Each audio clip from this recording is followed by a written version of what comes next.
Everyone, thanks for hopping on today for our another quarterly housing convening. Amy Baldwin is actually out of the office today, so you've got me and Tanya from our office, and then we've also got a guest speaker, Stan from Habitat for Humanity, who's going to join us and share a little bit about some of their projects and things going on. But just to kind of give you an overview of the agenda for today, it'll probably be a shorter meeting today. It might not take the full hour, so it's always helpful to get some time back in your day. But we'll do just an overview as we normally do of our Big Build Action strategy. Like I said, we have Stan on from the Fergus Falls Area Habitat for Humanity, who's just going to give a really good update on some of their new partnerships and housing developments. And then Tanya from our team will do a project spotlight on our North Fields of Dalton Affordable Senior Housing project that is well underway with construction, but just to kind of bring everyone along for what's happened thus far on that project, and then potentially how we see that project going into or being in other communities as well using that same model. And we'll have some time, of course, for Q&A and discussion if folks have questions on the back end. So with that, again, thanks for joining. We do these quarterly convenings with just a wide variety of housing partners, everyone from our Habitat partners to our city clerks and economic development folks, some of our regional housing partners as well. So it's a really good mix of folks that join these. But just to give a quick overview, hopefully most people are familiar with the Big Build by now. The Big Build is the county's housing growth and reinvestment initiative, and it has the 4 actions that are shown here to really just a focus on housing in the county, as we know that's such a big need for our residents and our employers in this time frame. But the 4 actions, as we've talked about before, are just to increase the construction of new housing units to meet the needs of different household types. Everyone needs housing to live in, different income levels, all those different variety of needs. The second one is a big one that we focus on here at the county, and that's building partnerships with partners and with other agencies to expand that capacity of those organizations and respond to the housing challenge. That third one is seeking funding opportunities to support new housing development and reinvestment opportunities. We've done a lot of that as well, just knowing that housing isn't cheap right now and developing new housing is an endeavor that needs funding. So we're doing that. We're helping our communities do that. Kind of just focused on the dollars there. And then additionally, advocate for increased funding and support of housing at the state and federal levels as well. So with that overview, I'm actually going to hand it over to Stan. And we asked Stan to join today just because Habitat has really expanded their capacity as of late and has several exciting projects that they're doing with several different partners and thought it would be a great time to have Stan on and just provide an update on that and kind of also some of the background of Habitat that maybe not everyone is familiar with. So with that, Stan, I'm going to hand it over to you, and thanks for joining us today. Sure. Thanks a lot. So I've been with Habitat as the executive director for about 9 years. And so I'm starting to get dangerous, but there's a lot of stuff I don't know. And you can see the yellow is our territory. We just do the western half of Ottertail County. But really, there's a caveat there too, as most people know. In my 9 years, we've done almost all our building in Fergus Falls. But lately, we've made a concerted effort to branch out. And we have plans on putting a high school build in Dalton. We have plans on putting a high school build in Ottertail City. And we're talking with Pelican and with the HRA. They've got that development, 9-lot development. So we're gonna plan on doing something there. So next slide, please. So this is our board of directors. Karen Zell is our president. She's a realtor. Steve Geese, he's a materials guy. He was with Steenerson for a long time. Doug Dent is a pastor at Federated. And then David Kaiser Cole is retired from the cities. He became the treasurer. Nicole Hansen, who's the county administrator, she was our treasurer and she's still on our board. Jill Langren, retired teacher. Tom Kingston was a CFO. Scott Dubrowski's a banker in Battle Lake. Dale Hagelin's a retired civil engineer. And then Jeff Ackerson, you probably know him. He's the president of Vector Windows He joined last month. He's also a Ottertail County HRA board member. So when we talked about cross-pollinating, and he's someone that is good, I think is going to be really special for us, because as I said, I'm and I don't know a lot, but he's, for 25 years run a company, so he knows how to expand, production, knows how to grow an organization. And so I won't be convincing the board myself on how to do these things. I think he'll be a good partner in that. So we have a couple of committees there, you can see in the middle, and in our staff. I'm the only full-time person on our staff. Paul Scholl's a 30-hour person, 25, Bridget's 20, Trevor's 20. So what we do in a mostly a part-time status. Next slide.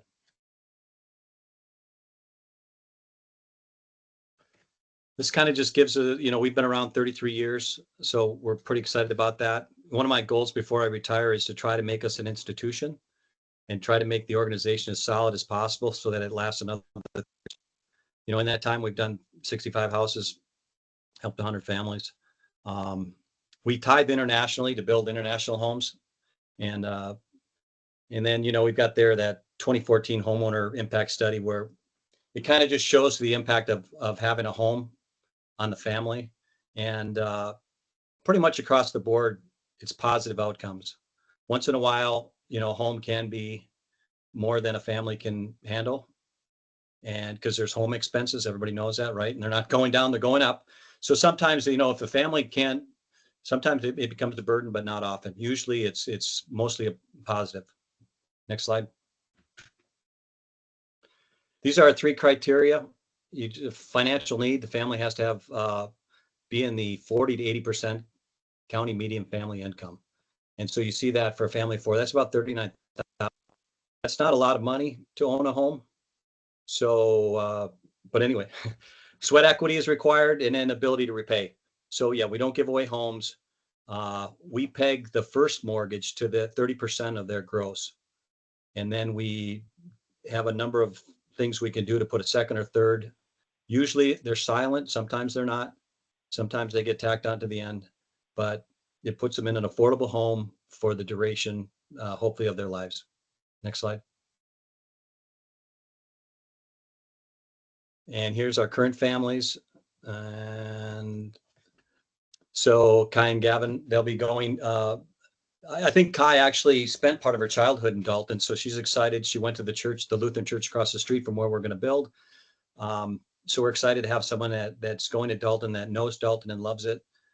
Jess and Caleb on the right there. They'll be going to East St. Charles. We just built that house, so we're about over half done with it. And on the bottom, Lenore Way, 1323. We did finish that house, and the family is planning to move in 1 October. Next slide. Pretty proud of Lenore Way. You talked about what the HRA and the CDA does, that they link things. So Amy Baldwin told me about Lenore Way in 2018 when she was with Fergus Falls, the city of Fergus Falls, and we had a housing group. And she says, Stan, did you ever think about the lots on Lenore Way? And I didn't know anything about the lots on Lenore Way. And she said, yeah, tax forfeited. I think you can go right up and buy them. Anyways, so yeah, it turned out I bought 6 lots, and 6 of those houses you see were built by us, and just really proud of, the type of houses they are, the families, the neighborhood that we help create. Next slide. Here's the Battle Lake development. We bought 3 acres in Battle Lake. Both those pictures are the same picture. One on the left kind of shows a 10-lot platting, and the one on the right has some, where some the road would go down the middle, and then water and sewer lines. The challenge is it's $400,000 for the infrastructure. We've got to find that money. I don't have that money. Minnesota, right in the middle below that arrow, that blue arrow, Greater Minnesota Infrastructure Grant Program is coming. They're going to be taking proposals, RFPs, soon. Nobody knows when, but soon. I think there's $6 to $8 million in there, so we're going to try to compete with that. Second option is you could always take a USDA 524 loan. That's what Lori Anderson did down in Alexandria. She's the executive director for Douglas County Habitat for Humanity. So she took a loan up front to pay for it. Alexandria did pass a TIF district for her also for that development. So they're doing 42 homes down there. And I think the third, is private financing. So I have had a talk with one of our major donors about doing some private financing, and it's still an option, but I want to see the other two probably first. Next slide. So Habitat's got a three house strategy. So we want to have a community impact, and that's the houses we build and the families we help. We want to have a sector impact, that's the construction sector. And so we do that with partnering with building suppliers and builders in the area. We belong to the Building Association. And also the high school program. We want to encourage young men and women to go into the trades because, I try to say this every time I'm talking, for every 10 tradesmen or women that retire, there's only three coming behind them. So, that's a bad omen for the future of housing. And then we try to have a societal impact. We've gone to DC and talked to our legislatures. We go to St. Paul and talk to them every year. Really not always looking for money, but like I said, we're trying to, I talk to both sides of the aisle and say, hey, if you got good ideas on how we can build more housing, bring them to the table. So I don't see it as being a partisan thing. And then we also, like I said, we build houses internationally. And yeah, I think that's about it. Next slide, please. So here's the three house strategy applied to the high school builds. Otter County HRA has been a partner. We have local volunteers, the high school students. We built in Battle Lake, built a house for us last year, and this year Underwood, the Underwood Rockets, they're going to build one.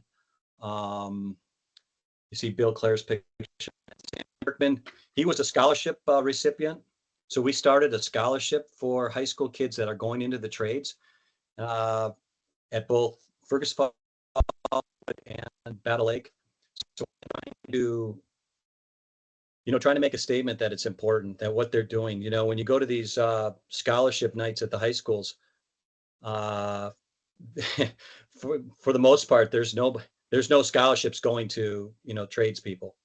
It's, this college or that college. And so I think we've sent the wrong message the last 30, 40 years to our young people, that somehow the trades aren't as good of a career or good of a choice. I took building trades when I was in high school as a junior back in Michigan. And although I didn't go into being a builder, here I am from, the age of 50 to 62 building. So, telling young people that it's an honorable profession and it's a worthy thing to do with your time, I think that's a good message. So I think that's it though, right? Do I have another slide? No, conclusion slide. Go ahead. So the high school builds do a lot of stuff for us. They build those partnerships, build the schools and the city and the students. We've talked about going to their assemblies. We do go to their scholarship night and present a big check. It's an opportunity to keep growing our small towns because they need it. Encourage young adults. And so this fourth one's kind of important. I didn't mention that. This is really a rehearsal for possible future modular builds. And I think, the HRA, what they're doing in Dalton is a modular. Modular's been talked about for a long time. I think we're ready to jump and double our production by doing modular. But so a high school build is considered by like the state and everything to be a modular home. It's built one place and it's moved to another. And it has all the same events that have to take place. We have to buy a lot, we have to build a foundation, we have to move the house. So this is really a rehearsal for us to see what the real true costs are to putting in a garage and, putting in. So we see this as a rehearsal for next year to jump into some modular builds. And I've got a whole concept that a concept plan that I've shown to our board and talked about, and we'll reintroduce that next week when Jeff joins the board. And so hopefully we'll see some traction with that. And I I guess that's it. Thank you. Thanks, Stan. That's really great information. Before we switch over to Tanya, does anyone have any questions for Stan? And while you're thinking, I have a question for you, Stan. Um, what does your guys, like you talked about your family selection, like what does that process look like? Do you look for families first? Do you look for a lot first? And maybe a second question is, how do you guys identify those lots? If you're intentionally looking outside of Fergus Falls now, what does that site selection look like? And then what's the process to get from that to a house on a lot with a family in it? Yeah, no, that's a challenge to get it all to work together. And so it doesn't always work the way Habitat has traditionally done it. Traditionally, they want us to find a family first and build a Sure. home for it. I find that very challenging. I like to go out and buy lots first, and so that I know, I have a lot bank, and I know that I've got different places to build. Um, it's been kind of haphazard. It's just been in my head. I don't really have a good process for. I do want to be a good partner, so I've been, like the idea that the HRA went Dalton, I want to support that. The HRA is going to Pelican, I want to support that, and I think I want to support what's going on in Otter Tail City. So we Habitat does not allow us to build like spec houses, although with the modular build, we're going to ask for an exception to policy so that we can build like workforce housing, go up to 115%, because right now, we can only go to 80, and that's our agreement with them, that we help the very low income. But I feel strongly that there's a need for workforce housing, and I think that we could make an impact there too, because very low income takes a number of subsidies, and those subsidies are tens of thousands to 100, 150 in the cities. So it's substantial, and if we didn't have to subsidize to 150, that could be almost a whole nother house. So that's my argument to Habitat International. And I don't know if that answered any of your questions. Well, I think as you kind of said, you've adjusted as you've needed, right? And that's kind of the beauty of your organization, is that you can be nimble and adjust to what you need to do. So I think that's a great answer. And then also, can you share a little bit more about how those school partnerships started? Like I can remember, I think it was one of our first housing summits, you had presented on a panel maybe and talked about like, we wish we could do more with the schools, and now you are. So what has that process looked like? You're now working with 2 schools and I think partner with Fergus Falls schools on some work-based learning too. So can you talk about what that kind of process looked like to get from wanting to now doing it? So, different habitats in the state, there's 26 affiliates in the state of Minnesota. A number of them, like St. Cloud, have for a long time partnered with high schools. I think the Detroit Lakes affiliate, which is now closed, partnered with their high school. So, I mean, I knew it was out there. I think we just tried to socialize it for a while. I'm not sure if Bill approached me. I can't remember if I approached him.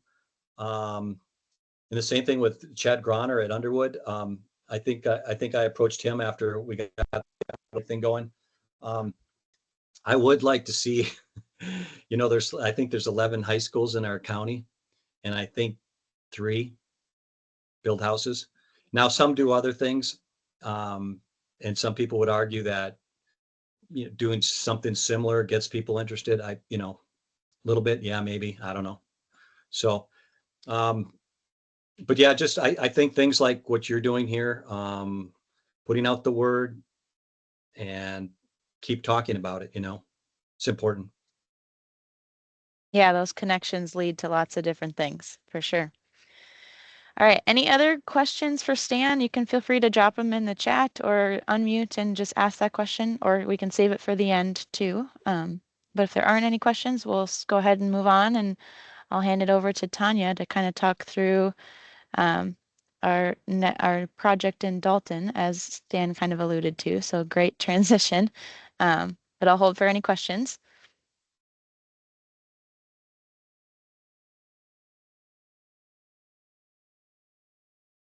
All right, hearing none, Tanya, I'll give you the floor. Okay, well, good afternoon, everybody. Stan, looking at your timeline for bringing your house in, I wonder if we're going to compete for street space. it's about the time that we'll be bringing ours in too. So, but okay, so here we go. North Fields of Dalton. We are, as many of you are aware, constructing an affordable senior housing development. Next slide. And the area outlined in red is the former manufactured home park that the city of Dalton purchased. Our build site is in the northwest corner there. Next slide, please. Okay. So the city of Dalton purchased the manufactured home park in 2017 and continued operations until it was formally closed in about 2020. The HRA provided assistance to the city for site preparedness, and then over the next year, our staff and city officials met to create a development plan that captured their community vision. West Central Initiative also was involved by conducting a community-based analysis, and the need for affordable housing in Dalton was confirmed at that time. And that was really the point that the conversation around affordable senior housing began, and we started getting more involved in that. The following year, the countywide housing needs assessment was released, and the results showed that there would be a demand for an additional 498 units of affordable active senior housing by 2026. And, you know, we saw during the pandemic that vacancy rates throughout the senior housing spectrum were kind of up and down and all over the place. What we found in that analysis was that affordable senior housing vacancy rate stayed consistent at 2%. Next slide, please. So we see Dalton as a pilot project. So it was really important to us to make sure that our building and unit design was simplistic and easily replicated without making a lot of changes. And one of the ways that we accomplished this was by designing each bedroom size unit as kind of a pod. And we plan future buildings by placing the pods next to each other. And that allows us to meet the community need without having to redesign each building with each building on each site. We then utilized internal funding sources for this particular project, but we've already begun looking for outside sources for our next build, which we are maybe anticipating New York Mills. Nothing's been decided, but that's where we're looking next. And as Stan said, this project is a modular build. We expect our modules to show up in early September. So I think right now they're saying that second week, and then once those are set, the work on the porches and attached garages will begin. So it will be quick once the modules are set. Right now we're anticipating occupancy for January 1st of 2025. I guess if everything goes well and the stars align, it could be before that, but we are actively working on writing our policy and procedure manuals, so that will roll out soon. But income limits for our senior housing are capped at 80% of the area median income for households. So that is what we are looking at. Next slide. Here are just some pictures of the foundation work, which has been completed. I think next week the sills will be placed and then we're ready for module delivery. So next slide. Here is just a more broken down timeline of the information that I spoke about, but it really did take quite a long time between when the city purchased the park and when they were actually able to close it. As maybe some of you know, there is a lengthy legal process to close a manufactured home park. So they just had to make sure that they did it correctly. I guess one addition is the platting was completed early this spring. So next slide. That's it. That's all I have. Any questions? Tanya, I know we live and breathe this every day, but how many units and what's kind of you said 2 lots, but what's the breakdown of those units on each lot? Okay. Yep. So we're building 2 triplex buildings. In each building, there will be 2 2-bedrooms and 1 1-bedroom. Right now, it's anticipated that 2-bedroom rent will be $900 a month and 1-bedroom rent will be $700 a month, with tenants paying electricity. That would include their heat source, and then we would pay water, sewer, trash. Hey, Tanya, who's building the modules? North Star System builds. North Star System. Yeah, we had 2 respondents with our RFP, and they had the most advantageous proposal of the 2. I think they're out of Redwood Falls. Because that's okay. So one of the Habitat affiliates in La Crosse has a agreement with Schultz Homes out of Redwood Falls, and they are placing in the modular homes from Redwood Falls at Schultz Homes. So I wonder, they must have a whole modular home building industry down there. Well, maybe we should go on a tour to southern Minnesota. Check it out. So now that you mentioned, so the Lake Region Builders Association is meeting next week, and we're meeting at Dynamic Homes in Detroit Lakes. So, the builders will get a view of that. I want to talk to them, but I can't pay retail for houses. They're going to have to, I could work with them if they could give me wholesale pricing. But anyway. Yeah, and then Tanya, we've got a couple of questions in the chat. So first one was who was supplying the modulars, which we just answered. That's North Star System Built. Second one was how are you addressing tornado shelters on the modulars? Tenants will have access to the crawl space, so they can, if they choose to go down there, they can access that for shelter. Sure. And then another one is, are the modular homes considered stick built? I guess in my mind, they are stick built. They're just not site built. I think that's where some of the misconception is, modular homes are built the same way that we would build on site. They use the same materials, the same processes. It's just that they are constructed in an environmentally controlled building and then shipped to site. So I would add too, so yeah, the state does, considers them the same. It's the same code. And the inspector that came down from St. Paul to look at the Battle Lake house, gave us his booklet, his stuff. And when he said, yeah, there is no difference in the code between a stick built house on site or a modular that's moved to the site. So. Yeah, and it's kind of hard to understand until you've seen it. Like we've all done a tour at Dynamic Homes, and Dynamic is very similar to North Star System Built that, like Tanya said, is out of Redwood Falls. It's kind of hard to imagine a house being built in a factory, but once you see it, it makes it makes a little more sense.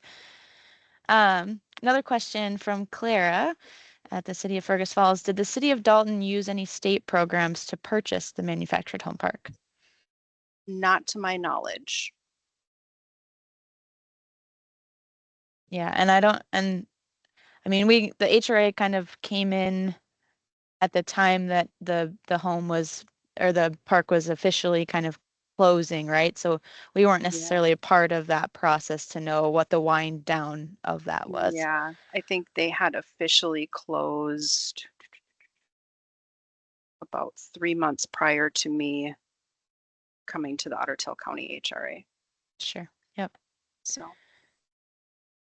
How about what's the square footage of the 2-bedroom units?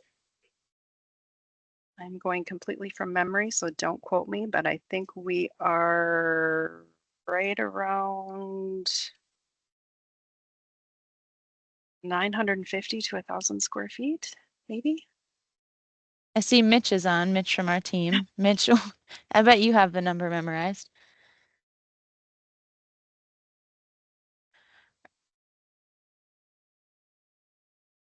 Sounds pretty close. I could hear him from here. All right. Any other question? Great questions in the chat. Any other questions? Even you can unmute too. Don't be shy. And I don't know if we said this, Tanya, but who's owning and operating the units? The HRA is owning and operating. And kind of our first dipping our toes into development too. I mean, I guess Hidden Meadows was a little bit of in Battle Lake that I think we've talked about on this convening before. Our Hidden Meadows project in Battle Lake was a good entree, but this one especially will be a good entree into Yes. the full development timeline, kind of keeping that going by the HRA. All right. Any other questions on our Dalton project? I think I'll go back here just to tie it all together. So Tanya mentioned our 2 lots are up in this top corner, and then Stan, your guys' Battle Lake school built one is in this middle parcel, correct?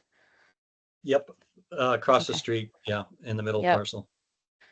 So over the course of the next couple of months, there will be 7 new units right here in Dalton, which is kind of crazy. It's a little bit of instant housing shock, which is pretty cool.